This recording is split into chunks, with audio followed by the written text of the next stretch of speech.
কি অদ্ভুত হয় না স্কুল লাইফ। হ্যাঁ, পড়াচ্ছে সামনে, আমি কিন্তু ওখানে গান গাইছি, dance if I ask you to dance, আর ও শুনছে না গান।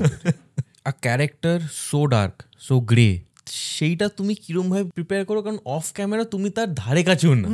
প্রথমত প্রচণ্ড ভালো লাগে, you can do a lot of things I feel as an actor. এই ইন্টেন্স ক্যারেক্টার্সগুলোতেই আমি দেখেছি আমার অসুবিধা হয়েছে, বা আমার বান্ধবী হয়তো মানে এরকম হয়েছে যে সে ডিরেক্টরকে ফোন করে বলেছে যে তোমাদের শুটিংটা কবে শেষ হবে বলো তো, he is not himself at home.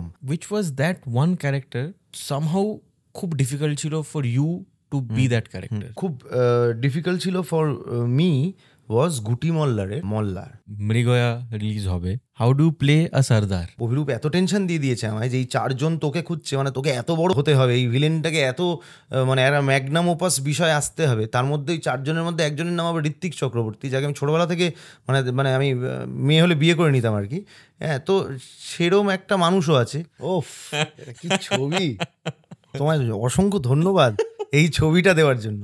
আমি না উইকেট কিপার যেখানে দাঁড়ায় তার থেকে একটা পা বাইরেই দাঁড়িয়েছিলাম, নাহলে এইখানে সেকেন্ড স্লিপ, দেখো সেকেন্ড স্লিপের জায়গায় ক্যাচ, এটা কিপারের জন্য পারা সম্ভব নয়। ওই যে দাঁতটা, ওটা বেসিক্যালি নকল দাঁত, আর ওই নোংরা দাঁতে তো এই হাসিটা আবার অভিরূপ বলেছিল, এটা মৃগয়ার সর্দারের ছবি। ও সবসময় বলে যে একটা আলাদা হাসি নিয়ে আয়, আলাদা হাসি বার করে এই চরিত্রের জন্য।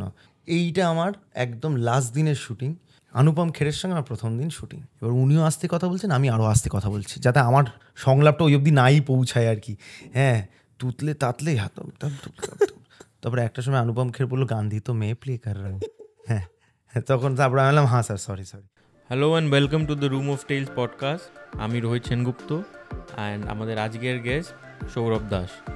সৌরভ দা যে কতটা হাম্বল এবং এতটা মানে জাস্ট বড় দাদার মতো করেই পুরোটা ট্রিট করলো, অ্যান্ড এই এপিসোডটা ওয়াজ সো এনজয়েবল। সৌরভদার ক্যারেক্টার অন স্ক্রিন কয়েকটা নেগেটিভ আইকনিক রোলস প্লে করেছে, বাট রিয়েল লাইফে যে তার কতটা অপোজিট একটা মানুষ হতে পারে সেটাই আমরা আজকে জাস্ট দেখলাম। And when you see him speak আজকে ইউ উইল নো যে মানুষটা কতটা ভালো। So I request you all, please পুরো এপিসোডটা দেখবেন and I am sure you are going to enjoy it. So আর দেরি না করে let's start the episode and let's listen, learn and leave.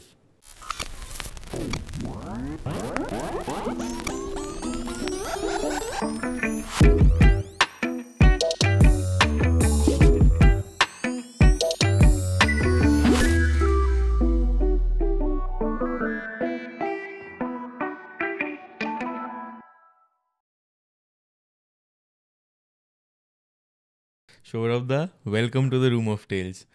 Thank you আসার জন্যে, ইট মিনস আ লট। কারণ তুমি অনেক সেন্সে আমার ইন্সপিরেশন। আমি এটা বলতে চাইছিলাম না এতক্ষণ, আমি একটু লুকিয়ে রাখছিলাম এটার জন্যে, কারণ I feel I am a nobody, but আমি আমার বাট গান এবং স্পোর্টস এই দুটো জিনিস has always been with me through the toughest phases. তোমারকে আমি কেন ইন্টারাক্ট করতে চাইছিলাম ইজ, যখন তুমি একটা কথা বলেছিলে, কোথায় আমি মনে করতে পারছি না, যে ক্যামেরা সব কিছু ধরে নেয়, ক্যামেরার থেকে তুমি কিছু লুকাতে পারবে না। তো তুমি যখনই কথা বলো হিউমিলিটিটা বেরিয়ে আসে, সেটা তুমি মানতে চাইবে না আমি জানি, বাট ওইটা খুবই টাচিং অ্যান্ড সেটা খুবই হামলিং, যে এতটা এরম সাকসেস পাওয়ার পরও যেরমভাবে তুমি ইন্টারাক্ট করছো। তো তোমার ইনিশিয়াল দিনগুলো, সেটা তুমি কয়েকটা জায়গায় বলেছো, সেটা আমি তোমায় খুব বোর করতে চাই না, বাট গান, থিয়েটার এবং স্পোর্টস এই তিনটে জিনিস ছোটোবেলা থেকে তোমার ছিল। How has those three aspect helped you evolve as a human being as well as an actor? গান, স্পোর্টস অ্যান্ড থিয়েটার। এখানে গান আর থিয়েটার অনেকটা একরকমভাবে আমাকে ইনফ্লুয়েন্স করেছে, স্পোর্টস আলাদাভাবে ইনফ্লুয়েন্স করেছে। যদি একটু স্টার্ট উইথ স্পোর্টস দিয়েই বলি, কারণ ছোটোবেলা থেকে ক্রিকেট শিখতে যেতাম, অরুণ লালের কাছে গেছি, তারপরে আরও বা আর্য বলে একজন অভিনেতা আছে, ছোট্ট বাচ্চা ছেলে, আবার প্রলয়তে করেছে, খুব ভালো অভিনয় করে। ওর বাবা আমার কোচ, বাবার বন্ধু ছিল, সেখান থেকে হিমু আঙ্কেল, সে শিখিয়েছে। একটা জিনিস যেটা স্পোর্টস থেকে যেটা শিখেছি, যেটা এখনও ক্যারি করছি, sportsman spirit to start with, আর দ্বিতীয়ত হচ্ছে দ্য টিম গেম।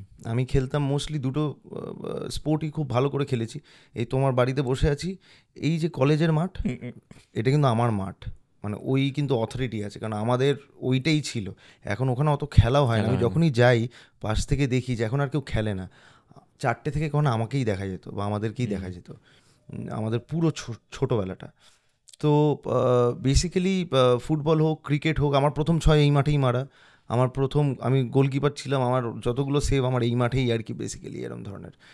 তো টিম গেম, ফুটবল ক্রিকেট খেললে তুমি একটা জিনিস বুঝবে যে টিম গেম। আজকে ইউ হ্যাভ সামওয়ানস ব্যাক, আজকে সে পারফর্ম করেনি, আজকে তোমার দাঁড়ানোর দিন, বা আজকে তুমি পারফর্ম করনি, কেউ তোমার হয়ে খেলে দিল সেই দিনটা, এরম ধরনের বিষয়। তো আই ফিল যে আমি যে প্রফেশনে আছি সেটা টিম গেমেরই প্রফেশন। অনেকেই বিশ্বাস করতে চায় না, অনেকেই ভাবে, এবং আগেও একটা কথা বরাবরই ছিল অভিনয়, যে ওই সিনটা ওকে আমি খেয়ে নিলাম।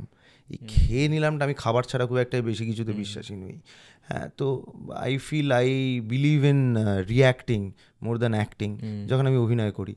কারণ আমার সঙ্গে যে কো অ্যাক্টর, সে যদি পারফর্ম না করতে পারে তাহলে আমার অসুবিধা হয়। তো সেক্ষেত্রে হতেই পারে যারা নতুন এসছে সে, বা সে হয়তো ক্রাফটটা অত মানে ভালোভাবে হোল্ড নেই তার, তো তখন আমি তাকে খুব সাহায্য করি। সেই জন্য গিয়ে তারা পরে গিয়ে বলে সৌরভদা কী হেল্প করলো। অ্যাকচুয়ালি আই এম সেলফিশ, আমি নিজের ভালোর জন্য, ধরো ফর এক্সাম্পল যদি ওরমভাবেই দেখো যাতে আমার নিজের অভিনয়টা ভালো হয়, সেই জন্য তাকে আমি হেল্প করছি। এবার এই করতে গিয়ে দেখেছি এটা একটা টিম গেম হয়ে যায়। তো সেই স্পোর্টস সেটা আমায় দিয়েছে, স্পোর্টসম্যান স্পিরিট আর টিম গেম। আর তুমি বাকি যে দুটো বললে, গান আমায় দিয়েছে রিদম। গান এখনও আমায় সাহায্য করে। যখন আমি কোনো ইন্টেন্স ক্যারেক্টার করি, তখন আমি মিউজিক চালিয়ে অভিনয় করি, মানে দ্যাট ইজ মাই প্রসেস। এটা আমি শুনেছি, এটা বিউটিফুল একটা প্রসেস, এটা আমি শুনিনি আগে কখনো। হ্যাঁ, তো ওইটা আমি করি। তো ওই গানটা, ওই রিদমটা, ওইটা আমায় হেল্প করে।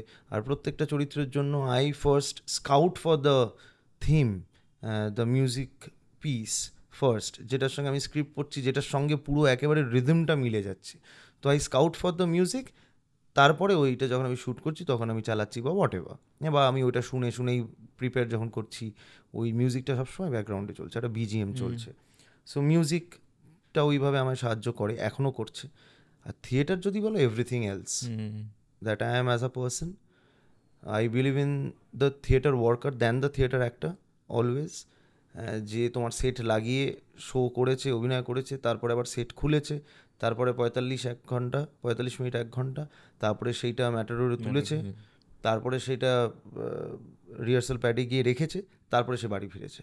তো আমি এইটাতে বিশ্বাস করি। তো সেই জন্য এখনও যখন আমি কাজ করছি, যখন খুব তাড়াহুড়োর মধ্যে হচ্ছে, তখন লাইট সরানোতে আমাকে দ্বিতীয়বার ভাবতে হয় না, বা কোনো কিছু একটা প্রপ সরে গেলে, বা প্রপ সরাতে হবে, আচ্ছা সোফাটা সরিয়ে একটু বসতে হবে, হ্যান ত্যান, তো সেটা উঠে প্রথমেই আমার রিফ্লেক্সেই চলে যায়, আমিও ধরা শুরু করি।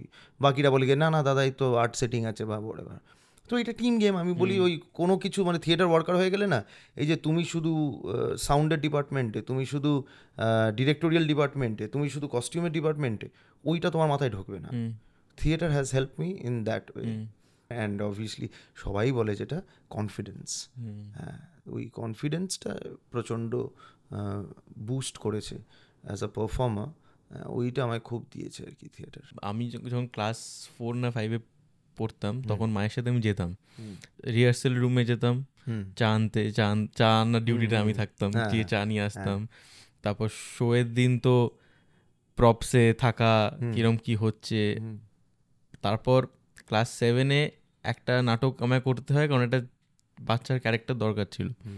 তো আমি কখনোই অ্যাক্টিং করতে চাই, বরং ওটা আমার কখনোই ছিল না, বাট ওটা ঠিক আছে করতে হবে বললো, করলাম।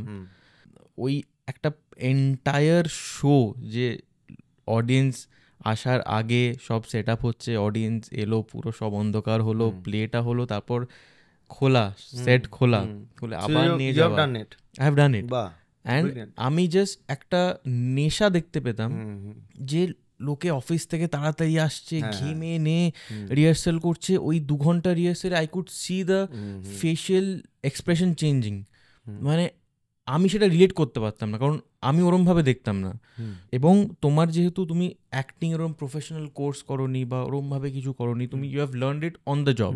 যেরকম আমি এটা শিখছি অন দ্য জব, এর থেকে ভালো কিছু হয় না কিন্তু। হ্যাঁ, মানে দ্যাট মানে আমি অন ফার্স্ট এপিসোডটা আমার দেখি, আমি দেখতে পারি না, মানে আমি যখন প্রথম অভিনয় আমার দেখি আমি দেখতে পাই না, কিন্তু আমি সেটা থেকে কখনো কিন্তু লোকাই না। আমি কোনোদিন লোকাই না। I own everything that I have done. আমি খারাপটাও, যেরকম একটা দেখবে তুমি এড শিরান কার একটা শোতে গেছিলো, তো সবাই ওকে বলে যে একদম মানে তুমি বর্ন ট্যালেন্ট বা ওরম ধরনের জিনিসপত্র বলছে no, I was not, I work for it, I practise for it বলে একটা গান শোনায়, যেটাও বানিয়েছিল ছোটোবেলায় বা ওয়েন এভার শুরুর দিকে, সেটা শোনা যায় না টাইপের আর কি। সেই এড শিরানই এখন পুরো পৃথিবী কাঁপাচ্ছে। সো ইয়া, তো মানে ইউ শুড ওন এভরিথিং। তা ও এত বড় একজন স্টার হয়ে, মানে গ্লোবাল স্টার হয়ে, তার 2 মিনিট ভাবতে লাগছে না যে আমি এই গানটা কেন শোনাবো, আমার তো সব কিছু। হ্যাঁ, তো ওইটাই আমার মনে হয় ইউ শুড ওন ইট। যাই হোক, সরি। হ্যাঁ, সেখানেই now when you look back, থিয়েটারটা অ্যাকচুয়ালি তোমার এই ক্রাফটটাকে কি এনহ্যান্স করিয়েছিল বা ডেভেলপ করিয়েছিল? How do you look at theatre এখন? ওই টাইমটা অ্যাকচুয়ালি আমি তো মানে থিয়েটার করবো বলে থিয়েটার জয়েন করিনি, টু বি ভেরি ট্রুথফুল। তখন পুরো বকে গেছিলাম, এইখানেই বসে থাকতাম এই সামনে রলিক্সের মোড়ে। তারপরে কোনোদিন নেশা করিনি সেই সময়, কিন্তু মানে এটা আমি তোমার পডকাস্টেই বলছি, মানে there is I have seen, বা এখন আর কমেন্টস পড়ি না, বাট যখন পড়তাম বা এমনি ইন্ডাস্ট্রি, তো মানুষে ভাবে যে আমি খুব নেশাখোর, হ্যাঁ পাতাখোর, নেশাখোর, এরম ধরনের। হ্যাঁ, বাট আমি 27 না 28 বছর বয়সে গিয়ে প্রথম সিগারেট খাই। আমি কোনোদিন মানে না মদ না এনিথিং, কোনো নেশা করিনি কোনোদিন। কিন্তু যেহেতু আমার চরিত্রগুলো ওইগুলো করেছে, হয়তো এতটাই কনভিন্সিং হয়েছে, মানুষজন ধরেই নিয়েছে হ্যাঁ ও তো ছোটোবেলা থেকে করে, নাহলে এরকম হতে পারে না। হতে পারে, one of the reasons maybe. But আমি কোনোদিন করিনি। বাট যাই হোক, যেটা আমি ছিলাম, গল্পে ফিরে আসি, সেটা হচ্ছে আমি যখন ওই বকে যাচ্ছিলাম বা বকে গেছিলাম, হোয়াটএভার, মানে I was not doing good in life. কী করবো তাও জানি না, গুড ইন লাইফ তো ছেড়েই দাও, what in life I didn't know.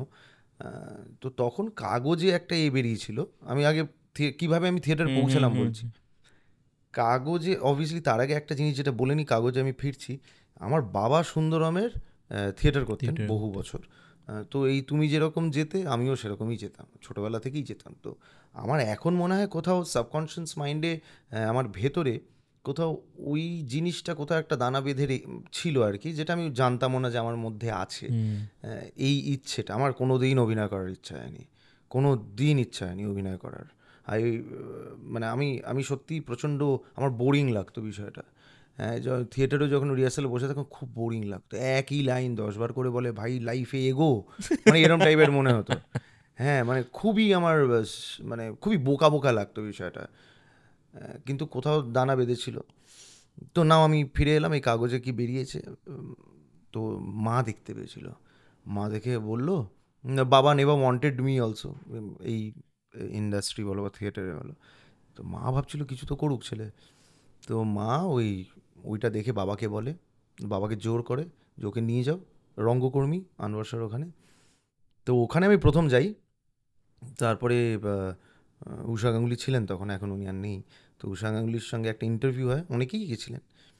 তো ওখানে গিয়ে আমার সঙ্গে কথা বলেন এবং আমায় জিজ্ঞেস করেন একটা জিনিস মনে আছে যে তুমি কোনো দিন সিনেমা বা সিরিয়াল কোনো দিন করবে না তো?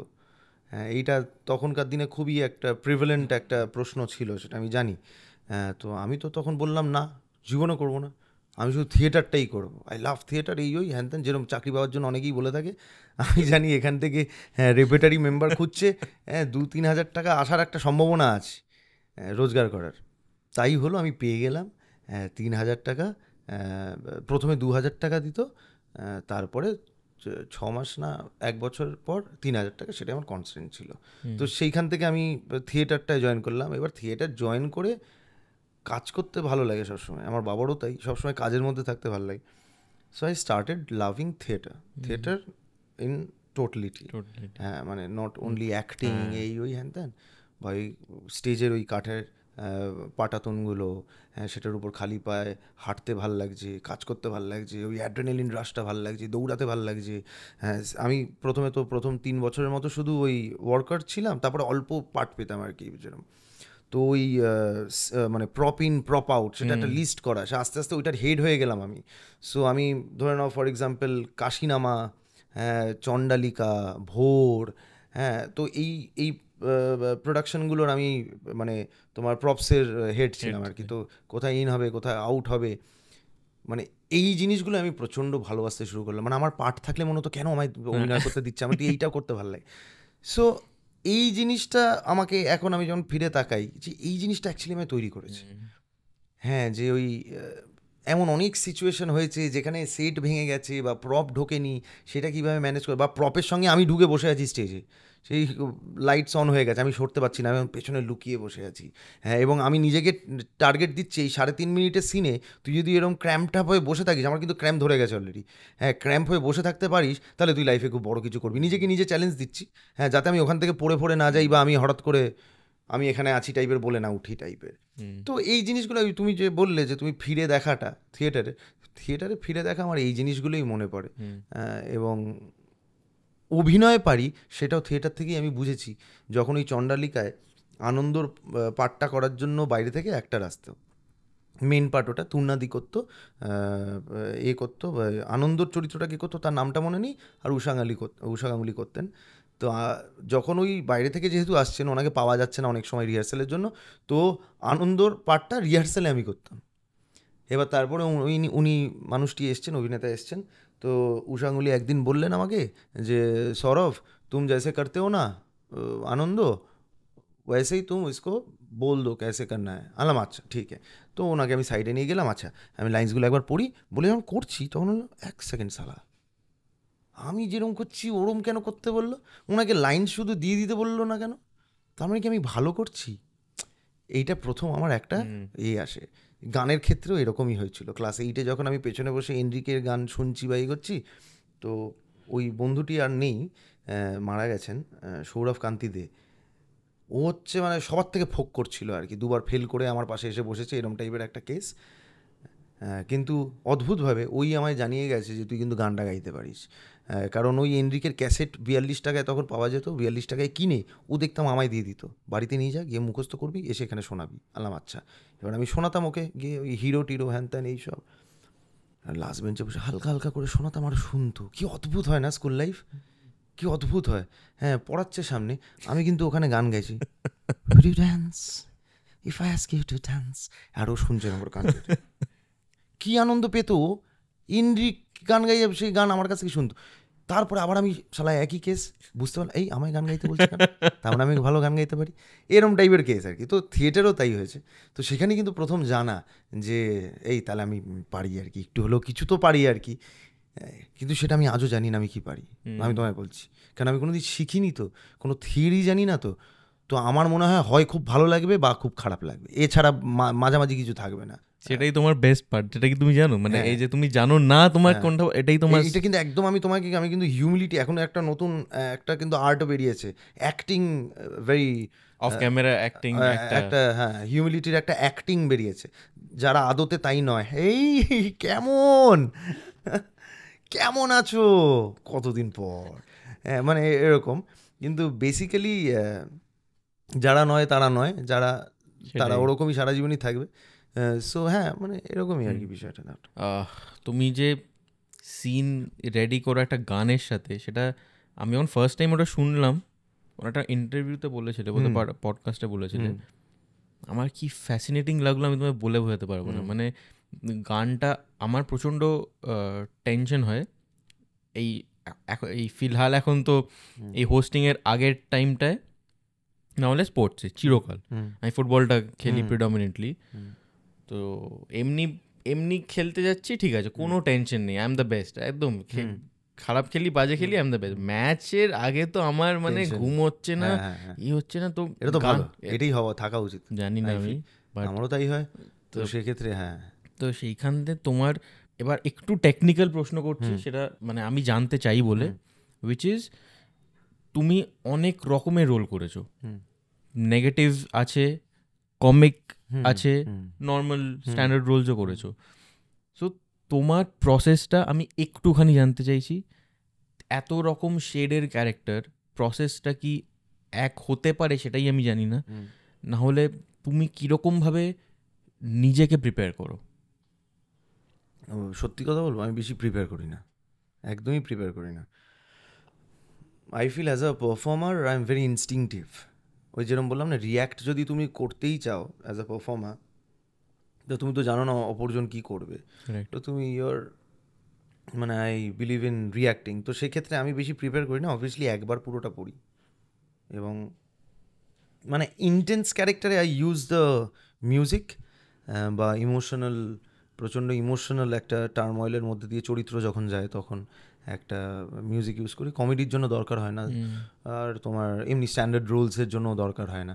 তো আমার শুধু মিউজিকটা লাগে হচ্ছে ওই সময়ের জন্যই, কারণ আমার মনে হয় এমন অনেক কিছুই আমি প্ল্যান করে আসছি না বা আসতে পারবো না, সেই জিনিসগুলো আমি করতে পারছি because of the music. So somewhere I am dependent on the music while doing those kind of characters বা scenes. এটা তুমি বলছো ফ্যাসিনেটিং, কিন্তু আমার কোঅ্যাক্টার্সরা একদমই ফ্যাসিনেটিং এরা ওদের মনে হয় না। হ্যাঁ, কারণ ওরা ডিস্টার্বড ফিল করে। কারণ আজকে আমি যে মুডে অভিনয় করছি আরেকজন অভিনেতার হয়তো ক্যারেক্টারের মুডটাই আলাদা। তো আই হ্যাভ টু রিকোয়েস্ট, ভাই একটু চালাই প্লিজ, বা সিনিয়র হলে দাদা একটুখানি দূরে কোথাও চলছে মিউজিকটা কমিয়ে দিয়ে, যাতে তার ডিস্টার্ব নয়। আর এন্ড অফ দ্য ডে তারও কাজ যাতে খারাপ না হয় সেটাও আমার দেখা উচিত আর কি। এমন নয় যে আমি এতটাই নিজের মধ্যে ঢুকে গেলাম যে আমি আমারটা ব্যাপারটা বুঝে নিলাম, ওটা করা উচিত না। যেরকম বললাম টিম গেম, তো সেরকম হয়। বিক্রম একসময় বলেছে ভাই এটা বন্ধ করে, এই সিনটায় পারছি না, রুদ্রবীণার অভিশাপের, তো তখন আমি বন্ধ করে দিচ্ছি। একটু গোসা হয়েছে, কি এটা পারবি না কেন এরকম টাইপের, হ্যাঁ, কিন্তু বন্ধ করে দিচ্ছি। আবার এমন সময় হয়েছে যে বলার পরেও হালকা করে চালিয়ে রেখে দিচ্ছি দূরে, বলছি তুই এখনও বন্ধ করিস নি, এরকম টাইপের। হ্যাঁ, তো টেকনিক্যালিটি যদি জিজ্ঞেস করো, ওই ইমোশনাল বা ইন্টেন্স সিনসে আমি ওটা চালাই because to get the rhythm. কারণ তুমি আজকে গিয়ে একটা ওই সিনের হাফ পার্ট করছো বা ওই সিনটা করছো, পরের দিন গিয়ে তুমি একই জায়গা থেকে ওই একই সুর থেকে ধরাটা, I find it I am not that talented যে আমি ওই একই জায়গা থেকে ধরতে পারবো। So for me that music helps me যে আমি ওই জায়গা থেকে আবার ধরতে পারি, কেন ওইটা করলেই আমার সব আবার ওই ইন্দ্রিয়গুলো কাজ করা শুরু করে। আই ফিল এটা একেবারেই আমার মস্তিষ্কের বিষয়। হতেই পারে কোনদিন আমার কাছ থেকে মিউজিক সরিয়ে নেবে, হয়তো আমি একই জিনিস করবো, but I am dependent somewhere. This very fascinating process. মানে আমি এটা ইচ্ছে করেই জিজ্ঞেস করলাম, কারণ কেউ যদি এটা না জেনে থাকে, মানে ইট হেল্পস, এটা আমাকে হেল্প করে। এবং আমার এখন মাথায় নেই কোন একজন অভিনেতা সেও এটা করে, সেটা আমি শুনে আঁতকে উঠেছিলাম, সেও করে, কিন্তু আমার এখন মাথায় নেই। আমি বাইরের কথাই বলছি, কোন একজন অভিনেতা করেন আর কি, মানে এরকম মিউজিক চালিয়ে ইন্টেন্স ক্যারেক্টারে অভিনয় করেন। এবার কামিং ব্যাক টু তোমার কয়েকটা রোল, যেখানে মন্টু পাইলট, যেখানে মানে সবাই মানে খুবই বলে প্রত্যেকটা টক শোতেই যে তোমার যখনই তুমি আসো মন্টু পাইলটটা, আমার মনে হয় যে অফকোর্স মন্টু পাইলটটা তো ইজ অফকোর্স একটা বেঞ্চমার্ক অন্তত তোমার acting career for the audience, not for you. তোমার কাছে হয়তো অন্য ক্যারেক্টার বেশি ইম্পর্টেন্ট ছিল বা কিছু। আ character so dark, so grey, এতগুলো স্কেল, আমার সামহাউ মনে হয় যে তুমি খুব এনজয় করো ওইটা। মানে নট অ্যাজ এ পার্সন আমি বলছি, মানে you enjoy playing those roles. তো যখন একটা ক্যারেক্টার তোমার কাছে আসে যেটার এতটা গ্রে শেডস আছে, এক হচ্ছে সেইটা তুমি কিরমভাবে প্রিপেয়ার করো, কারণ অফ ক্যামেরা তুমি তার ধারে কাছেও না, তুমি ওই ক্যারেক্টারটার ধারে কাছেও না। অ্যান্ড সেকেন্ড হচ্ছে অতটা ইনভেস্ট করার পর কোথাও তো একটা টোল আসে বোধহয় বডিতে বা মেন্টালি, সেটার ব্যাপারে একটু বলো। প্রথমত প্রচণ্ড ভালো লাগে grey characters. You can do a lot of things I feel as an actor, যে অভিনয় করতে ভালোবাসে বা এই ক্রাফটটা ভালোবাসে, তার কাছে অনেক টুলস দিয়ে দেওয়া হয়, রাইট? সেখানে আই ফিল যে একটা ভালো ছেলের চরিত্রে বেশি কিছু করা যাবে না। তো সেইখানে বা ভালো ছেলের চরিত্র অনেকেই করতে পারবে, এই ধরনের চরিত্র একটুখানি I feel it's tough to achieve. তো সেখানে ওই তো অ্যাড্রেনালিন রাশটা হয় আর কি এরকম ধরনের চরিত্র পেলে। এক হচ্ছে এইটা, আর দ্বিতীয়ত হচ্ছে অবভিয়াসলি টোল একটা পরেই। এখানে একটা হেভি জিনিস চলছে মার্কেটে, মেথড অ্যাক্টিং। মেথড অ্যাক্টিং খায় না, মাথায় কেউ যায় না। আমি জানি না, আমি এত জায়গায় শুনেছি, আমি জানি না হোয়াট ইজ মেথড অ্যাক্টিং। তো আমি দেখেছি সব অভিনয় করছে নতুন বা আমাদেরই এজের অনেকেই, তাদেরকে জিজ্ঞেস করলেই তারা বলে আমি একটুখানি মেথড অ্যাক্টিং, আমি ক্লাসিক্যাল অ্যাক্টিং, এই টার্মসগুলো খুব ইউজ করে, খুব ভেগ, বুঝছো? মানে আমরা মেথড অ্যাক্টিং এত সহজে বলে দিই। এই তুমি কেন আমি এই জায়গাটা এসছি বলছি, এই যে টোল বলছো, এটার পরে যখনই আমি বলবো যে 1 সপ্তাহ 1.5 সপ্তাহ আমার মধ্যে বিষয়টা থাকে, ওইটা মেথড অ্যাক্টিং লোকেরা ভেবে নেয়, কিন্তু সেটা মেথড অ্যাক্টিং নয়। হ্যাঁ, মেথড অ্যাক্টিং পুরোপুরি আলাদা জিনিস। সেটা ড্যানিয়েল ডে লিউইসের সঙ্গে একদিন ফোনে তার সঙ্গে কথা বলে নিলেই বোঝা যাবে আর কি। তো সেই ক্ষেত্রে আই হ্যাভ আমি তো কোনো পড়াশুনো করিনি, মানে পড়িনি অভিনয় নিয়ে কোনো, মানে কোনো ইনস্টিটিউশন থেকে বা whatever। তো আমি যেটা তুমি যেটা বললে যে তুমি কাজ করতে করতে শিখেছো, তুমি কাজ করতে করতে যেটা বুঝেছি সেটা হচ্ছে I have my own process যেটা has help me to act better. I have felt that, এবং আমার অডিয়েন্সও বলেছে হ্যাঁ এটা বেশি ভালো। আমি দেখছি আচ্ছা এই জিনিসগুলো করলে এটা ভালো বলছে বেসিক্যালি, তো আমার এটাই হয়তো প্রসেস। সো আমার মনে হয় যে to each of his own, এক একটা আলাদা আলাদা প্রসেস হয়, সেইটা খুঁজে বার করাটা খুব ইম্পর্টেন্ট। হ্যাঁ, মানে বলে না যে তুমি লাইফে কি করতে চাও সেটা খুঁজে পেতে পেতেই অর্ধেক বয়স পেরিয়ে যায়। হ্যাঁ, সেরকম অভিনয়ের ক্ষেত্রেও আমার মনে হয় তুমি কীভাবে কোন প্রসেসে করলে তোমার অভিনয়টা বেটার হবে সেটা তোমাকেই খুঁজে পেতে হবে। এবং আমার মনে হয় প্রত্যেকটা মানুষ বা প্রত্যেকটা অভিনেতার আলাদা আলাদা প্রসেস হয়। That is absolutely his comfort zone বা দ্যাট ইজ হিজ প্রসেস। তো সেক্ষেত্রে তুমি হঠাৎ করে মেথড অ্যাক্টিং বা এইটা বলতে পারো না। নাও কামিং টু দ্য টোল, আমি জাস্ট একটুখানি বললাম আর কি যেটা মার্কেটে ঘুরছে আর কি এরকম। তো আমি মেথড অ্যাক্টর নই টু স্টার্ট উইথ, কিন্তু হ্যাঁ কয়েকটা নুয়ান্সেস অফ মেথড অ্যাক্টিং হয়তো আছে যেটা আমি হ্যাভ ডেল্ট উইথ ইন লাইফ। এই ইন্টেন্স ক্যারেক্টার্সগুলোতেই আমি দেখেছি যে আমার অসুবিধা হয়েছে, বা আমার বান্ধবী হয়তো সেও ইন্ডাস্ট্রির, মানে এরকম হয়েছে যে সে ডিরেক্টরকে ফোন করে বলেছে যে তোমাদের শুটিংটা কবে শেষ হবে বলো তো, মানে হি is not himself at home. হ্যাঁ, তো সেক্ষেত্রে কি হয়, তোমার বাড়ির পরিবেশটা খুব একটা যে ঠিক থাকে এমন নয়, ওরম টাইপের অবস্থায় কেন তুমি একটু খিটখিটে হয়ে যাও, বা তো চরিত্রের কয়েকটা ট্রেটস তুমি বাড়িতে নিয়ে চলে আসছো অজান্তেই। হ্যাঁ, এরম ধরনের জিনিস আমার ক্ষেত্রে হয়েছে। হ্যাঁ, খুব বেশি হয়েছে এমন নয়, মানে সর্দার করেছি বলে এখন আমি চারিদিকে খুন করে বেড়াবো সেটা তো কোনো এক্সকিউজ হতে পারে না। হ্যাঁ, তো কিন্তু হ্যাঁ মানে এই জিনিসগুলো ছোটোখাটো জিনিস থাকে আর কি। তো আমারও সেরকম হয়েছে, মানে আই হ্যাভ যখন একটা সময় ওয়েব সিরিজে প্রচণ্ড ডিপ্রেসিং ক্যারেক্টার্স করছিলাম পরপর, সে চরিত্রহীন 1, 2, 3 হোক বা মন্টু পাইলট হোক, তো সেক্ষেত্রে ওই জিনিসগুলো হালকা আমি বাড়িতে নিয়ে আসছিলাম। আমি শুটিং যখন করছিলাম তখনও বুঝতে পারছি যে আমি mentally I am not okay, but I am loving ইট, হয় না? ওই জিনিসটা আমি বুঝতে পারছিলাম, অজান্তে কাঁদছিলাম। মানে এরকম হয়েছে চরিত্রহীন, আমার মনে আছে 4টের সময়, ভোর 4টের সময়, দেবালয়দার শুটিংগুলো খুবই এক্সটেন্সিভ হয়, তো সেই সময় 4টের সময় গাড়ি চালিয়ে ফিরছি। সেদিনকে শ্যুট খুব ভালো হয়েছে, কিন্তু খুবই ইমোশনালি খুব একদম ভেঙে দেওয়ার মতো সিনস হয়েছে। তো ফিরতে ফিরতে কাঁদছি কেন জানি না, কিন্তু হাউ করে কাঁদছি, I have no reason to cry আর কি। তো এরকম জিনিস হয়েছে, সেটার থেকে বেরোতে বেশি দিন লাগেনি, 4-5 দিনে। আমি তো আবার একটুখানি মানে ওই যে ক্রাফট নিয়ে আমি ভাবছি এইটা আমি নই, একেবারেই নই। তো আমি ওইটা থেকে আমি নিজে স্বেচ্ছায় বেরোতেই চাই আর কি। তো আমি বেরিয়েও এসেছি খুব তাড়াতাড়ি, এমন নয়, কিন্তু হ্যাঁ একটুখানি টেক্স এ টোল। মানে তোমার সবাই মন্টু পাইলটটা বলে, তোমার কাছে which was that one character যেটা তোমার কাছে, এক হচ্ছে তোমার ফেভারিট, অ্যান্ড সেকেন্ড হচ্ছে যে যেটা সামহাউ খুব ডিফিকাল্ট ছিল for you to be that character? খুব ডিফিকাল্ট ছিল ফর মি ওয়াজ গুটি মল্লারের মল্লার। অনেকেই দেখেছেন গুটি মল্লার, যারা দেখেননি তারা মানে এতে দেখতে পারেন, ইউটিউবেই আছে বোধহয়। গুটি মল্লারের ক্যারেক্টারটা প্রথম আমি জি বাংলা, তখন অরিজিনালস হতো, মানে জি বাংলার ছবি আর কি, জি বাংলা সিনেমায় দেখা যেত। গুটি মল্লার আমাকে মল্লারের জন্য বললো, তার আগে আমি বয়ে গেল করেছি, অবভিয়াসলি বয়ে গেল থেকে মানুষজন আমায় চিনেছে, আমি একটা অ্যাওয়ার্ড পেয়েছি, মানে আমার জীবনের প্রথম অ্যাওয়ার্ড পেয়েছি, টেলি সম্মান, বেস্ট কমেডিয়ান। এক্সট্যাটিক, মানে মানে ভাবাই যায় না আর কি, মানে এই ইন্ডাস্ট্রিতে আমি একটা অ্যাওয়ার্ড পেয়েছি, মানে বিশাল বড় ব্যাপার। সেখানে নমিনেশনে পরাণ জেঠু থেকে শুরু করে অনেকেই ছিলেন আর কি, দিগ্গজরা। তা যাই হোক, তো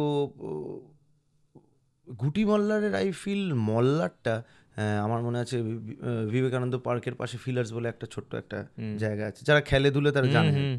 তো আমি ওখানেই সামনে ছিলাম, আমি স্ক্রিপ্টটা পুরোটা পড়ছিলাম।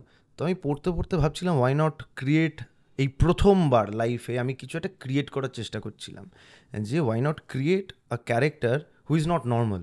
সেটা কিন্তু স্ক্রিপ্টে কোথাও ছিল না। গুটি মল্লার ছিল, মল্লার একটুখানি নার্ড গোছের একটা ছেলে, বাট হি ওয়াজ নট, ওই যে লাইন্সগুলো আমি অ্যাড করেছিলাম সেইগুলো ছিল না, যেরকম গলায় মা মা এরম টাইপের ছিল না বিষয়টা। সো তখন যে প্রেমটা করতাম আবার, তখন আমি বেবি ভয়েসে অনেক কথাবার্তা বলতাম আর কি একে অপরের সঙ্গে, ঠিক আছে? হ্যাঁ, আরো রিয়েল লাইফ থেকেই তো সব নেওয়া। তো বেবি ভয়েসে অনেক প্রেম করতাম, এই আয় না এখানে আয় না, এরকম টাইপের যেরকম করে না ন্যাকাপোনা টাইপের, ঘরের ভেতরেই ভাল লাগে আর কি, বাইরে গেলেই লোকেরা বলে বাবা এরকম। হ্যাঁ, তো ওই জিনিসটা করতাম। তো আমি বললাম ওই জিনিসটা যদি এখানে নিয়ে আসি কেমন লাগবে আর কি, গুটি গুটি এরকম টাইপের একটা বিষয়। তো ওইটা আমি ভাবলাম যে এটা যদি মানে এফেক্ট মানে খুবই বড় একটা এক্সপেরিমেন্ট আমার জন্য, ফলস ফ্ল্যাট মানে গেল আর কি। মানে আমি আর এইখানে আর কাজ পাচ্ছি না, আমি আবার হয়তো সিরিয়াল করতে হবে, এই আমি সিনেমায় মুভ করার চেষ্টা করব, তো ওরম টাইপের। But it did wonders.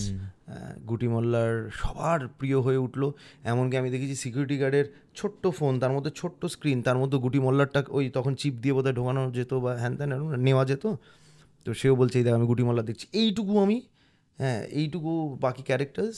হ্যাঁ, তো গুটি মোল্লার ইজ মোল্লার ইজ ওয়ান ক্যারেক্টার যেটা আমি প্রথম এক্সপেরিমেন্ট করার স্বপ্ন দেখলাম, thanks to Rajda as well, যে আমাকে বললো না, দ্য ডিরেক্টর পল্লুদা, ও আমাকে পল্লবদা, যে আমাকে বলেনি যে না এটা করিস না টাইপের। সো আমাকে ওই জায়গাটা দিয়েছিল আর এটা ফাটিয়ে হয়েছিল, আই এনজয়েড ইট। সো মোল্লার ইজ দ্যাট ক্যারেক্টার। আর এখন মৃগয়া রিলিজ হবে, ট্রেলারে জাস্ট 2-3টে সিনস আছে তোমার ক্রেজি, মানে আমার ওই ভিলেনসদের দেখতে বেটার লাগে দেন হিরোজ।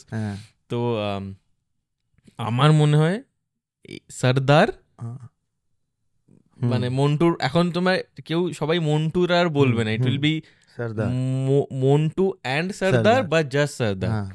অফকোর্স মুভিটা নিয়ে খুব বেশি কিছু বলতে পারবে না ফর অবভিয়াস রিজনস, বাট যতটুকু পারবে সেটা এক হচ্ছে তোমার ব্যাক, তোমার হিস্ট্রিতে তোমার এতগুলো বাই দ্য টাইম তুমি গ্রে শেডস করে নিয়েছো, now when a Sardar comes to you, তুমি হ্যাঁ যে বলছো সেটা কি দেখে বলছো, অ্যান্ড সেকেন্ড হচ্ছে how do you play a Sardar. এটা প্রথমত ক্রেডিটটা অবভিয়াসলি ডিরেক্টরের কাছেই যাওয়া উচিত, যে ও ভেবেছে আমাকে এই চরিত্রটার জন্য। I am very grateful for that to Abhirup. Abhirup is মানে ট্রিমেন্ডাস ডিরেক্টর আই ফিল, আমাদেরই বৈশী। ওর সঙ্গে আমি আরও দুটো কাজ করেছি, একটা এখনও মুক্তি পাইনি, ওঝা বলে একটা জিনিস, আর একটা হচ্ছে রহস্য রোমাঞ্চ সিরিজ, সবাই প্রায় দেখেছে, খুব ভালোবেসেছে। রহস্য রোমাঞ্চ 3তে মরা আমি চরিত্রটা করেছিলাম, ওই ডিরেক্টর ছিল। সো ও সবসময় আমাকে একটুখানি চ্যালেঞ্জিং ক্যারেক্টারসই ভেবেছে। তার দুটো কারণ হতে পারে, এক হচ্ছে আমি ভালো, বা ও জানে যে আমি ওটা পুল অফ করতে পারবো, আর দুই নম্বর হচ্ছে ওর আমাকে হয়তো একদমই ভালো লাগে না, কারণ আমাকে যেরকম দেখতে, ও আমাকে কোনো দিন এই লুকে রাখেইনি ওর কোনো কাজে। ও যাতেও আলাদা ছিল, যখন বেরোবে তখন দেখতে পাবে। রহস্য রোমাঞ্চ সিরিজে মরাও লম্বা চুল টুল করে একাকার করলো, এইটাতে তো দেখতেই পাচ্ছ যতটা জঘন্য হতে পারে ততটা জঘন্য বানানোর চেষ্টা চলেছে। তো এই দুটো কারণ হতে পারে। আরেকটা জিনিস যেটা ওই মানে এই সর্দারটাকে হ্যাঁ বলার কারণ হচ্ছে এটা একটা সত্য ঘটনা অবলম্বনে। এরকম একটা ঘটনা কলকাতার বুকে হয়েছিল, বাংলার বুকে হয়েছিল, এবং যারা এই অপারেশনটা করেছিল তারাই এইটার পেছনে, তারাই গল্প নিয়ে আছে, দেবাশিস দত্ত সেই গল্পটা করেছে, এবং তার team most of the days শুটিংয়ে থাকতো, তারা দেখতো। আচ্ছা, এবং আমার ব্রিফটা তাদের কাছ থেকেই পাওয়া মেইনলি। তো সেক্ষেত্রে আই গট ভেরি কী বলবো স্টোকড হিয়ারিং অ্যাবাউট দ্য ক্যারেক্টার, যে মানুষটা আর কি অ্যাকচুয়াল মানুষটা। তো সেইটাই মেইন কারণ যে আমার করার পেছনে টু স্টার্ট উইথ। আর দ্বিতীয়ত হচ্ছে অবভিয়াসলি মানে এরকম গ্রে চরিত্র করার জন্য আমাকে তুমি মানে বলতে নেই এরকম যে ফর এক্সাম্পল ঋত্বিকদার চরিত্র, বিক্রমের চরিত্র, অনির্বাণদার চরিত্র তুমি আমায় দাও, আর তুমি এইদিকে আমায় সর্দার দাও, এনি গিভেন ডে আমি ঘুমিয়ে ঘুমিয়েও সর্দারই চুজ করবো। হ্যাঁ, মানে আমি মানে আমার সবসময় পছন্দটাই হয়েছে ওইটা, যে আমি আমার জামা ছিঁড়ে নেবে মানুষজন, ওই স্টারডম, বা এমন একটা জিনিস যে তোমার মৃত্যুর পরে মানুষজন তোমার অভিনয় নিয়ে কথা বলবে। তো I will always speak the second one. তো এটা এক একজনের এক একটা হয় আর কি। তো আমার সেক্ষেত্রে ওইটাই, তো সেক্ষেত্রে এর থেকে ভালো কিছু হতে পারে না। এইটুকু বলতে পারি আই ট্রাইড,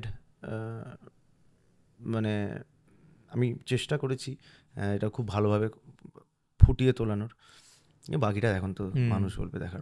এটা এমন একটা স্টেজে আমরা এটা করছি যেখানে আমরা খুব বেশি কিছু বলতেও পারবো না, আবার না বলেও থাকতে পারছি না, যে তুমি যখন এখন স্ক্রিপ্টটা দেখছো, ক্যারেক্টারটাকে তুমি একটা অ্যানালাইজ করছো, তুমি একবার একটা রিড করলে, এবার এক হচ্ছে যে যেটা coming back to that question is যে অলরেডি আমার ব্যাংকে আমি কয়েকটা গ্রে জোনস ট্যাপ করে ফেলেছি, how do I play a negative role again without repeating the traits, যে অডিয়েন্স বলবে যে হ্যাঁ আবার নেগেটিভ করেছে, অন্যরকম।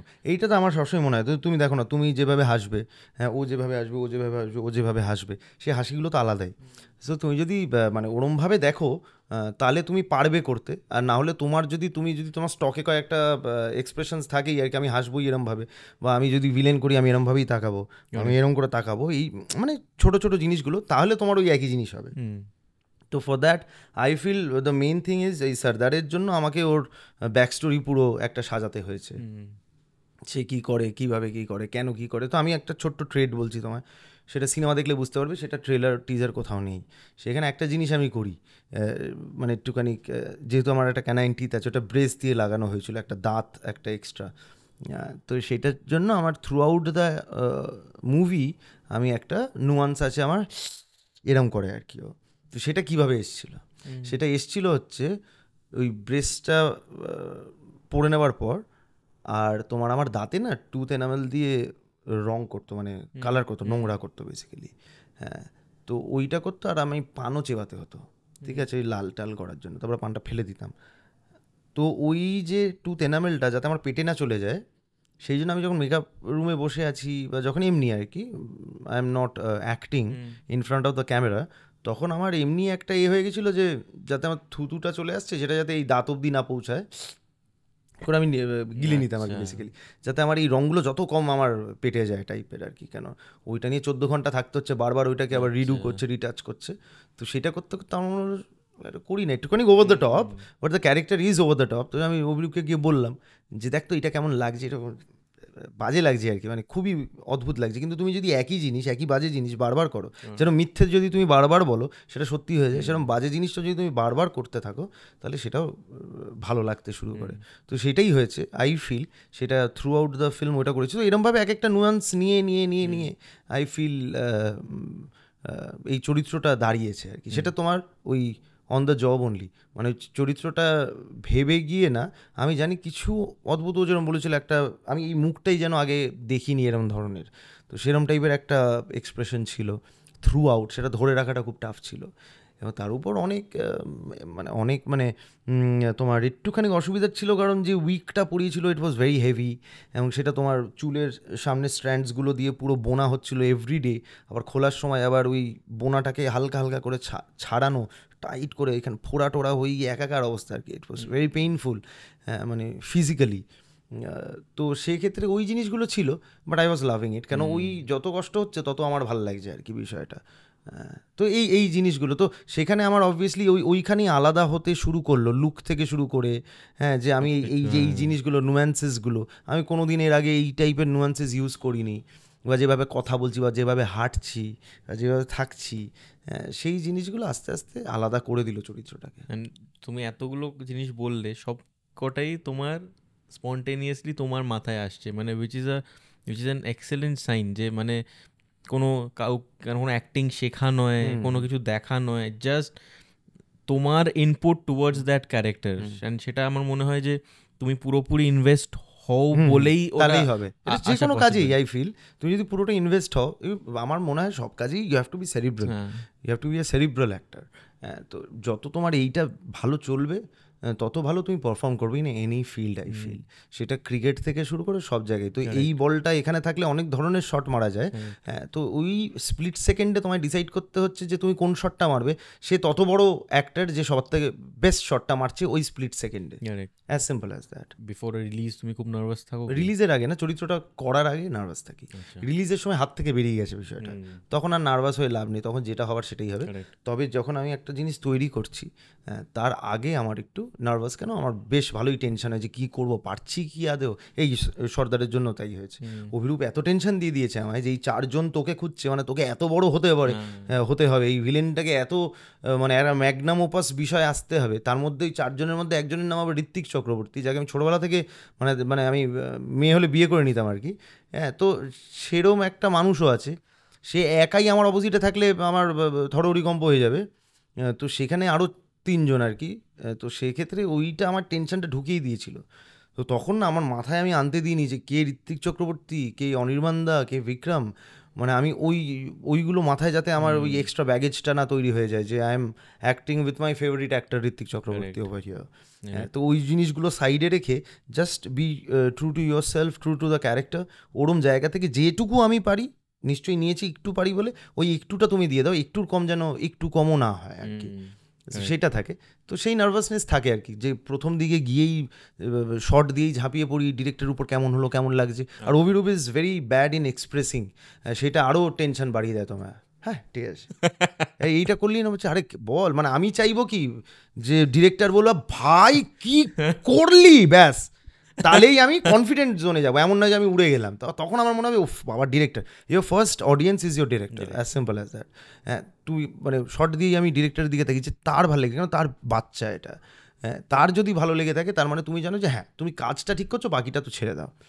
তো ওরকম আর কি, এরকম টেনশন তো বরাবরই তার থাকা উচিত, আই ফিল। তুমিও খেলো, তো তুমি যখন ম্যাচের আগে বা আগের দিন বলো বা ম্যাচের আগে একটু টেনশন হয় যে সব ঠিকঠাক যাবে, অনেকটাই, তো সেটা হওয়াই আমার মনে হয় উচিত আর কি।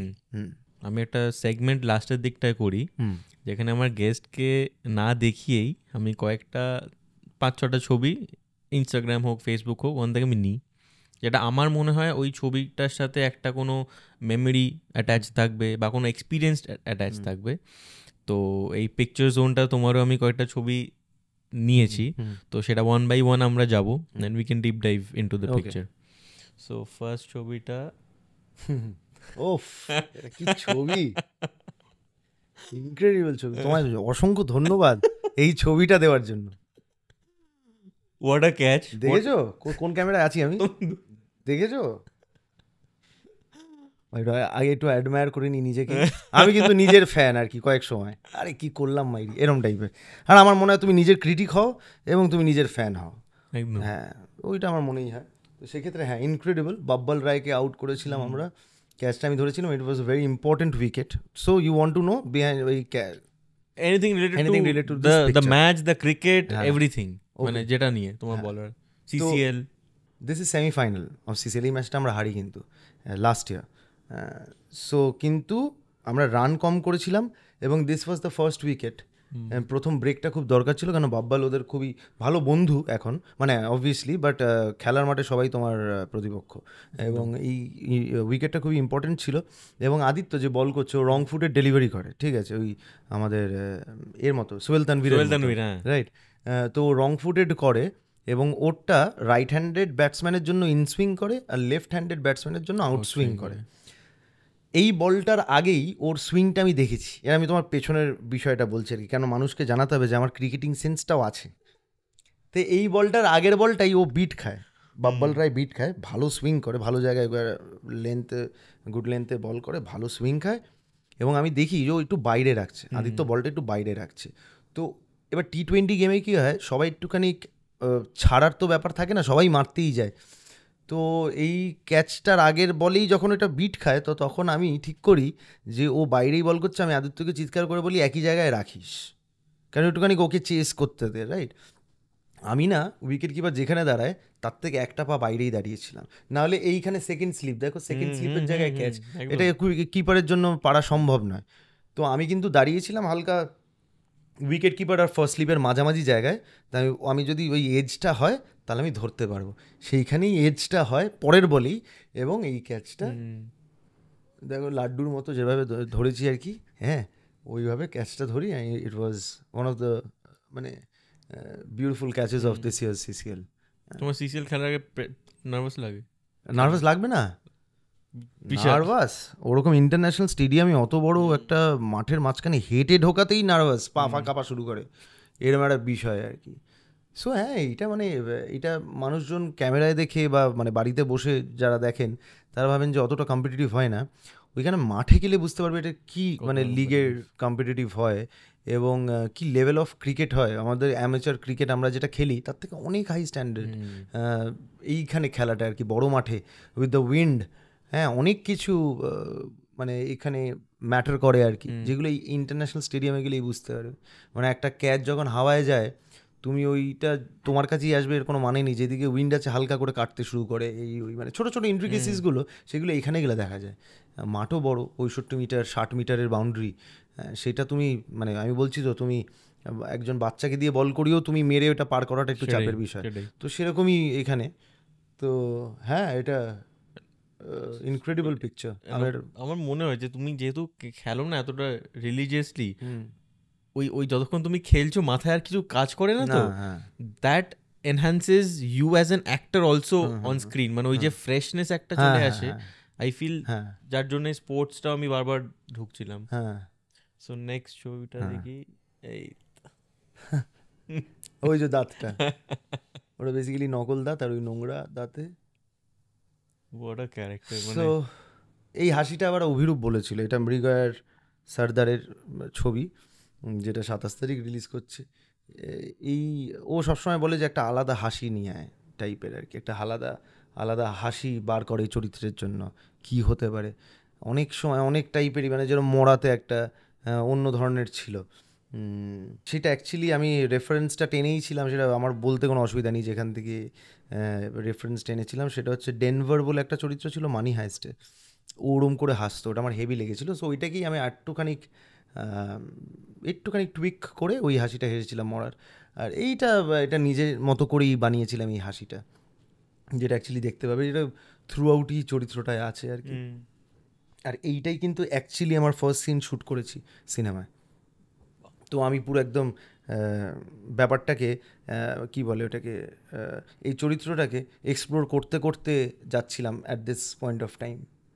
মানে I am very optimistic about this role of years, কারণ আমি নেগেটিভটা এতটা ভালোবাসি, প্লাস এখন তোমার সাথে ইন্টারাকশনের পর তো তোমার আরও বিগার ফ্যান, বিগার সাপোর্টার হয়ে গেছি। তো 27 জুন এটা বেরোবে। মানে আমার চ্যানেলটা অত বড় নয় যে আমি প্রমোট করতে পারবো, বাট যতজন দেখছেন প্লিজ প্লিজ সৌরভ দার জন্য দেখুন, জাস্ট আর কিছু না হোক সৌরভ দার জন্য দেখুন। সো নেক্সট ছবিটা দেখি। ওফ, এইটা আমরা গেছিলাম হচ্ছে কেরালা, মুন্নারে গেছিলাম। হ্যাঁ, মুন্নারে গেছিলাম এই কিছুদিন আগেই গেছি, কয়েক মাস আগে গেছিলাম মুন্নারে। হঠাৎ করে অনেকদিন ও বাইরে শুটিং করছিল, আমিও শুটিংয়ে ব্যস্ত ছিলাম এই মৃগয়া এইগুলো নিয়েই। তো মনে হলো যে অনেকদিন বাইরে কোথাও যাওয়া হয়নি, তোকে বললাম আমি টিকিট কেটে ফেলেছি। টিকিট কেটে ফেলে মুন্নারে চলে যাই। তো এখানে ভীষণ সুন্দর একটা বড় একটা অনেকটা জায়গা নিয়ে একটা এরম ধরনের আউটডোর অ্যাক্টিভিটিসের জায়গা আছে মুন্নারের ওখানে, মুন্নার থেকে কিছু কিলোমিটার দূরে। তো সেখানে আমরা গেছিলাম, সেই পুরো দিনটা ওখানে কাটিয়েছিলাম। ইট ওয়াজ মানে ম্যাজিক্যাল ডে ফর আস। এবং মানে আমাদের দুজনের সময় একসঙ্গে খুবই, যেহেতু ও এতগুলো আলাদা ইন্ডাস্ট্রিতে কাজ করছে, আমি প্রিডমিনেন্টলি আমি এখানেই কাজ করছি, এখন বাইরে কাজ করছি অল্প একটু, কিন্তু ও তো অনেক দিন ধরেই বাইরে ঘুরে ঘুরে কাজ করতে, তো সময় এতই কম পাই আমরা। সো এই দিনটা খুবই সুন্দর একটা দিন। আর এই দিনে আর একটাও আমরা কাজ করেছিলাম, কোথাও একটা রিল দেখেছিলাম বৃষ্টির মধ্যে নাচার একটা ব্যাপার। অদ্ভুতভাবে এই দিনকেই যখন আমরা ফিরছিলাম শুনশান রাস্তা দিয়ে, পেছনে পাহাড় এবং চারিদিকে জঙ্গল, বৃষ্টি পড়ছিল, আমাদের যিনি ড্রাইভার ছিলেন আর কি, তাকে বললাম একটু দাঁড়ান, এখানে ভিডিও করে দিতে পারবেন। আর উনি একদম মানে ক্যামেরাটা বোঝেন না, ওনাকে পুরো রেডি করে ক্যামেরাটা হাতে ধরিয়ে আমি বলছি আপনি একদম নড়বেন না, শুধু ভিডিওটা টিপে দিয়েছি।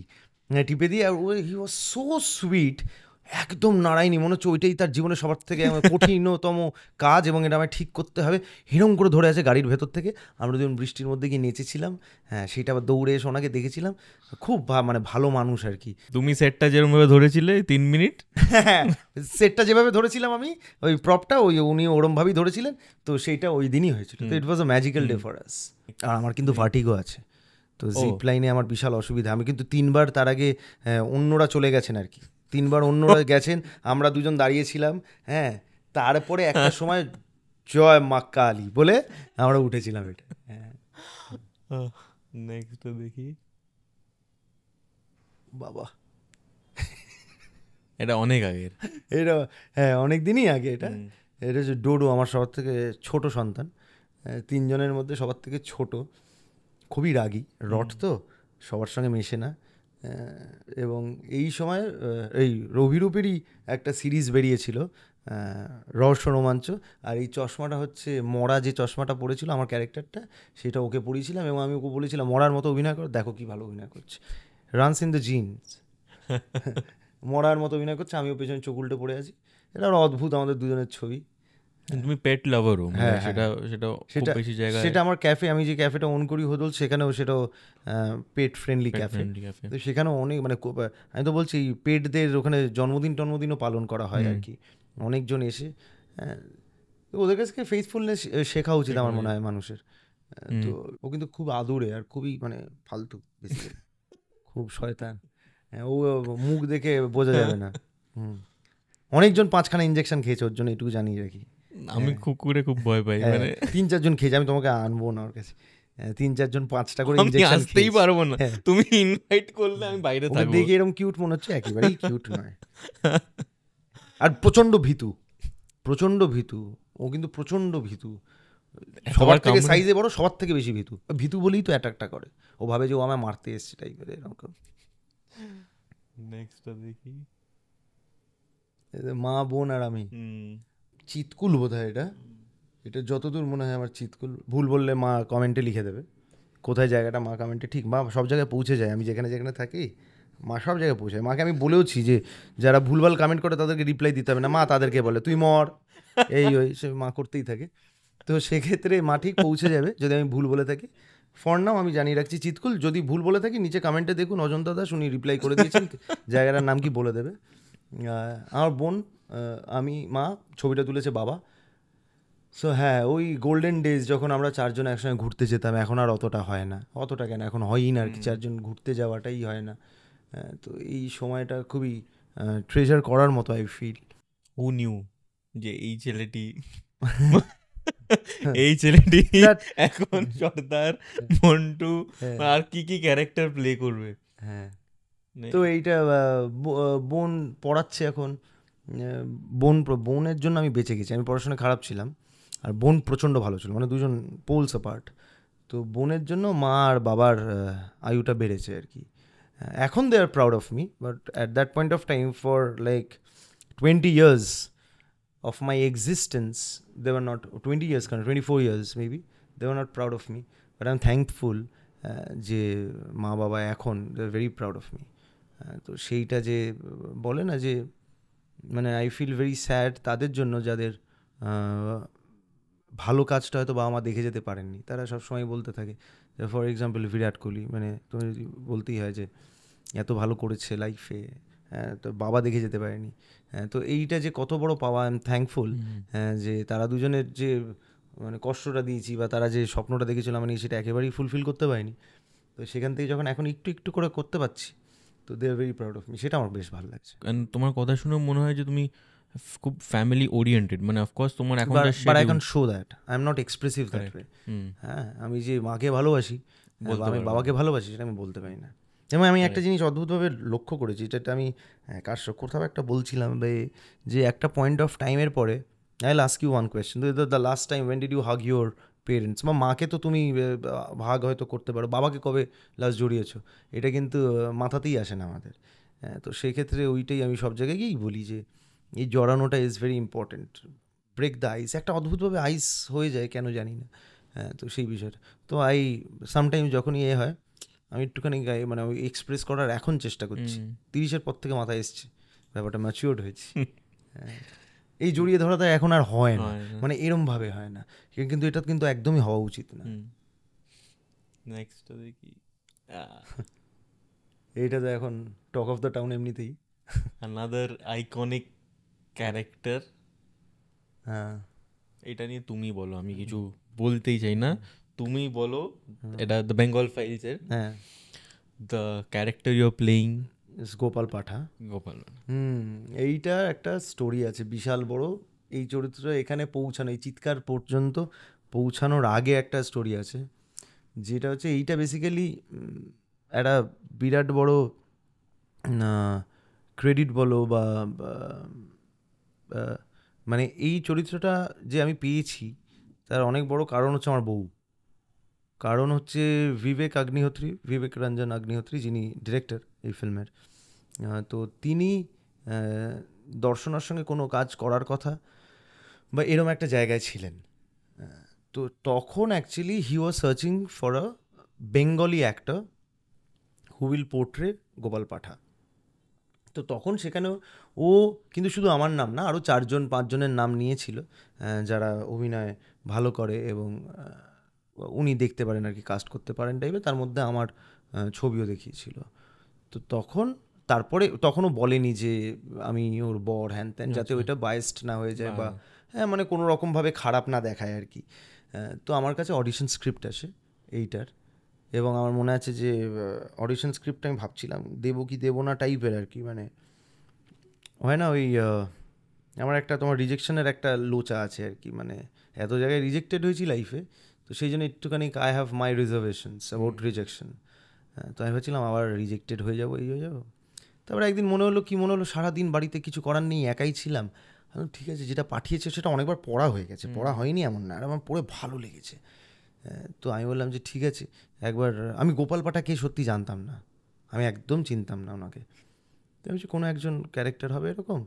তো আমি তখন ওই অডিশনটা করে পাঠাই দেখি পরের দিনই আমার কাছে কল। এবার কি হয়, অডিশন করে পাঠালে তোমাকে চেঞ্জেসের জন্য বলে যে যদি ঠিকঠাক লাগে পদের লাগে তাহলে একটু চেঞ্জেস দেয় আর কি, যেটা করে দেখান, তারপরে হলো কি হলো না। সো পরের দিনই ফোন করে হচ্ছে মানান বলে একজন। তো ওই মানান ফোন করে বলে যে আমি ফোন ধরেই বলি হোয়াট আর দ্য চেঞ্জেস। তো ও ফোন ধরেই বলে there are no changes, you are selected for the character, Vivek sir is ecstatic after watching a audition, ওই। সো আমার প্রচণ্ড ভালো লাগে। বম্বেতে কাজ করে কোনোদিন স্বপ্ন দেখেছি, বম্বে কেন, আমি এখানেই যে হোর্ডিং আসবে বা এই যে আমি এখানে বসে থাকবো, এটাই তো কোনোদিন ভাবিনি। So I am grateful for what ever little or big has happened. তো এইটা তো একদমই ভাবতে পারছিলাম না। আমার মনে হয়েছিল উনি হ্যাঁ বলার পরে মনে হচ্ছে এটা হবে না, বেসিক্যালি এটা হতে পারে না আমার সঙ্গে। তো তারপরে আস্তে আস্তে দেখলাম না হলো। তারপর আমি গেলাম বোম্বেতে শুটিং করলাম। এইটা আমার একদম লাস্ট দিনের শুটিং। এবং এইখানে মজাটা হচ্ছে এই গোপাল পাঠা আমি চিনতাম না, টু বি ভেরি ট্রুথফুল, এবং গল্প কী নিয়ে হচ্ছে কিচ্ছু জানি না। সো ওখানে প্রসেসটা হচ্ছে তোমার যে পার্টটা বা তোমার যে চরিত্রটা দেওয়া হয়েছে তোমার কাছে সেই স্লাইডসগুলোই যাবে, রাইট? তো মানে আমার কাছে ধরে নাও এইটা যদি আমার 10 পাতার মানে ক্যারেক্টার হয়ে থাকে, আমার কাছে 10 পাতাই এসছে। আচ্ছা। তো আমি আগে পরে কিচ্ছু জানি না। So I had to treat every scene individually, এবং ওই করতে করতে আমার গ্রাফটা ছবিতে কি সেইটুকু বুঝতে পেরেছি। তাছাড়া আমি এখনও জানি না ছবিতে কী আছে, এইটা ভালো হবে খারাপ হবে আদৌ কিছু হবে কী হবে কিচ্ছু জানি না। বাট এখন যখন আমি দেখছি, টিজার দেখলাম, আমার প্রচণ্ড ভালো লাগলো। আমাকে রেখেছে টিজারে, এটা দিয়ে আমি অবাক হয়ে গেছি যে প্রথমবার একটা ছবি করতে গেছি বোম্বেতে, সেখানে এরমভাবে আমায় রেখেছে যে আমি নিজেই চমকে গেছি। I was not expecting this. তো 1946 direct action day, great Calcutta কিলিংসের যেটুকু পার্ট আছে, যে সময়টা দেখাচ্ছে ওই সময়টাতেই আমার চরিত্রটা ফ্ল্যাশব্যাকেই আছে মোস্টলি। তো ওই সময়টার এতে আছে, কিন্তু আমাকে ওনারা যেটা বলেছেন যে প্রচণ্ড ইম্প্যাক্টফুল হয়েছে এবং আমি নাকি খুব ভালো কাজ করেছি। আর এইটার একটা প্লাস পয়েন্ট মানে একটা হচ্ছে, প্রথম এটা নিয়ে একটা কথা বলতেই হবে যে ও তো থ্যাঙ্কস টু মাই বউ ধর্ষণা। হ্যাঁ, এটা বলে দিলাম। এবং না, অন আ সিরিয়াস নোট, অনুপম খেরের সঙ্গে আমার প্রথম দিন শুটিং, প্রথম দিনই এমন একটা সিন যেটা হচ্ছে এই ছবির আমার লাস্ট সিন মোস্টলি। সে কি মানে গান্ধীজির ক্যারেক্টারটা উনি করছেন, তো কী সিন আমি অবশ্যই বলছি না এখন, কিন্তু প্রথমবার যখন অনুপম খেরকে আমি চোখের সামনে দেখতে পাচ্ছি, আমি পুরো কেস খেয়ে গেছি আর কি। মানে আমি ভাবছি যে কেন এলি শালা, তুই তো ঠিকই ছিলি, কি দরকার এত হাজার হাজার মাইল দূরে এসে, এটার কি কোনো দরকার? তো উনি হঠাৎ করে, অনুপম খের অদ্ভুত brilliant, one of the best actors that we have.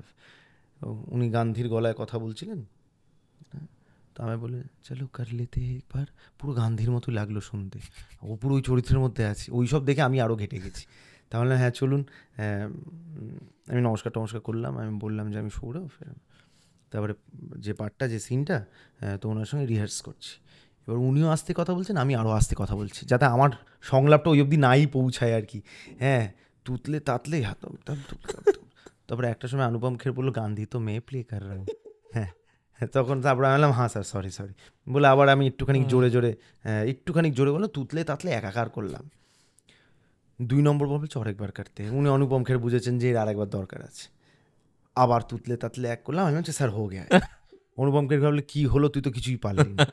তো তখন লাইটস ফাইটস হচ্ছে আর কি। আমি স্ক্রিপ্টটা নিয়ে আমি জানি কোথায় আমি পালাতে চাইছি, আমি স্ক্রিপ্টটা নিয়ে একটা ওই যেরকম বললাম না স্লাইডস দিয়ে দিচ্ছিল, তো ওই একটা রোল, একটা পাতায় সিন, রোলটা করে দূরে পালিয়ে গেছি, গিয়ে মিউজিকটা চালিয়েছি কোনায় গিয়ে, কেন ওখানে তো সিং সাউন্ড, ওখানে তো মিউজিক চালিয়ে অভিনয় করতে পারবো না, আমি অলরেডি বিকলাঙ্গ হালকা হয়ে গেছি। হ্যাঁ, যে আমি ওই ইন্টেন্স সিনে আমি মিউজিক পাচ্ছি না, তো ওইটা আমি মিউজিক একটা বসে মানে বক্সে, আমি তোমার বোসের বক্স আর কি যেন বোস বলি আমি, হ্যাঁ, তো ওইতে বক্সে আমি চালিয়ে সিনটা পড়ছি এবং ভাবছি কেউ নেই সামনে, কেউ নেই, অনুপম খের নেই সামনে, তুই তোর লাইনটা পড়, কেউ নেই সামনে। এবার বলার পর বললাম ভাই কেউ নেই সামনে করলে সামনে আবার গিয়ে দেখতে পাবি, কেসটা খাবি, ভেবেই কর যে সামনে আছে। হ্যাঁ সামনে আছে, অনুপম খের আছে, সামনে আছে, এই যে তুই তাকা, ওই দেখতে পাচ্ছিস, হ্যাঁ এবার লাইন বল। তো ওনাকে আমি একটা, উনি শুয়েছিলেন আর কি সিনটা, তো উনি শুয়ে আছেন, আমি ওনাকে শোয়ার অবস্থায় দেখছি এবং ডায়লগ বলছি, এই সব করছি, আমি জীবনে এরমভাবে প্রিপেয়ার করিনি। ওখানেও পড়তে পড়তে তোতলাচ্ছে, আমি দূর বলে আবার একটা সিগারেট ধরিয়ে একটুখানি ঘুরে পুড়ে এসে আবার সিন ধরলাম, শান্ত, একটাই জিনিস মাথায় না, দেখ ভাই নাম ডোবাতে আসিস নি, তুই অডিশনটা পেরেছিস বলে এসছিস, তুই যেটুকু পারিস সেইটুকু করে দে, তার থেকে যেন কম না হয়, তার থেকে বেটার হতে হবে না। সবাই বলেন আমি বেটার করতে চাই, বলো তোকে বেটার করতে হবে না, তুই আগে এতদিন যদি তুই 30 রান করেছিস, তুই 30 রানটাই করে যাস, 29 যেন না হয় ভাই। এইটুকু আমি নিজেকে বললাম, যে ওখানে যেই থাকুক তুমি যেটুকু করবে যাতে তুমি বাড়ি ফিরে নিজেকে বলতে পারো হ্যাঁ আমি যেটা পারি সেটা করেছি, বেস্ট হলে বা বেটার হলে তো তুমি জানবেই যে তুমি করতে পারছো। তো সেই সিনটা অ্যাকচুয়ালি প্লাস পয়েন্ট যেটা হলো, সেটা ওনারা বা ওই ইন্ডাস্ট্রি এতক্ষণ ধরে শ্যুট করে, একটা সিনই এত ধরনভাবে বা এইটা এরমভাবে নিল, ওইটা তারপর আবার জোন চেঞ্জ হলেই হলো, সো আই গট অ্যাকাস্টমড। তারপরে যখন আমি শুরু করলাম করা, প্রথমবার শুধু হেঁটে ঢুকছি, ওই 7-8 বার হেঁটে ঢোকাতেই আমার একটুখানি হয়ে গেছে আর কি, আমি ওই ফিলটা পাচ্ছি আর কি। আর সবাই কি হয়, একটা আননোন ল্যাঙ্গুয়েজে কথা বলছে, হিন্দিতে কথা বলছে, সো তোমার কোথাও গিয়ে একটুখানি মানে কোথাও গিয়ে ইটস নট কমফোর্টেবল বা তোমার ফ্যামিলিয়ার গ্রাউন্ড নয়, তো সেইটা তোমার কিক সিন। তো সেইখান থেকে ওই সব যখন হয়ে গেল, তারপরে দেখলাম প্রথম লাইন বলতে পারলাম বা বললাম বা সিনটা করলাম, আস্তে আস্তে যখন শেষের দিকে গেছে ততক্ষণে আমি একদম অ্যাকাস্টমড হয়ে গেছি। তারপরে ভালো করেছি, এবং সবার থেকে বড় জিনিস যেটা, দুটো জিনিস পাওয়া এখান থেকে, এক হচ্ছে অনুপম খের, আমি যখন অভিনয়টা করলাম, যখন হয়ে গেল সিনটা, তখন বিবেক স্যারকে বললো যে কি বেহতরিন অ্যাক্টর হয়ে গিয়ে।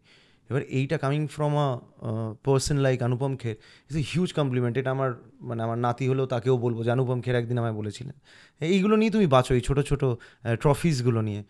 এবং বিবেক স্যারও একটা সময় বললো যে you know what your main weapon is.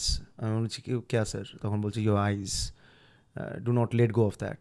হ্যাঁ, আর সেটা আমি বিশ্বাসও করি, কারণ তোমার সিনেমা হলে তুমি যখন দেখবে ছবি, তুমি দেখবে যে তুমি ক্যারেক্টারের চোখের দিকেই প্রথম তাকাও, তো সেইটা যদি প্লেসে থাকে, তোমার হাত কোথায় যাচ্ছে, পা কোথায় যাচ্ছে, কেউ খুব একটা দেখবে না। হ্যাঁ, তো ওইটা আমি বরাবরই মেনেছি যে আমার হাসি হোক, কান্না হোক, বেদনা হোক, সব কিছু যেন চোখে ফোটে, আমার যেন মানে হাত দিয়ে বোঝাতে না যায় আমি ভাবছি, আমার যেন চোখ থেকেই বোঝানো যায় যে আমি ভাবছি।